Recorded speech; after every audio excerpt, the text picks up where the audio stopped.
то Мордовия уже в Макдональдсе.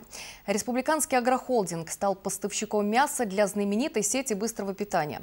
Почему Рональд Макдоналд доверился именно нашему производителю и как выбрать мясо покупателю? Анна Барновец разбиралась в вопросе. От стройного ряда мясных туш до строгой аккуратности общепитовских касс – длинная технологическая цепочка. В России мясо для американской сети ресторанов поставляют лишь 6 предприятий. Требования к ним очень высокие. Агрохолдинг «Мордовский бекон» покорил Макдональдс строжайшим контролем качества. Чтобы стать колбасой или частью гамбургера, животных здесь готовят как к полету в космос. Государственные ветеринары по нескольку раз проверяют их до забоя, а мясо тестируется в лаборатории. После убоя мясо поступает в холодильник.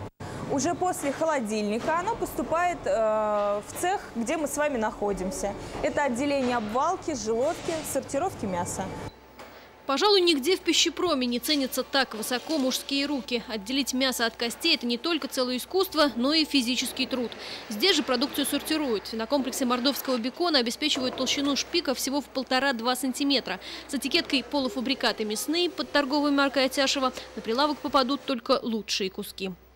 При покупке покупатель может определить качество мяса самым простым способом. Он может надавить пальцем на поверхность мяса, он проверяет консистенцию при этом. Если вот это место, на которое произвели нажатие, выпрямится, выемка выпрямится, то мясо свежее.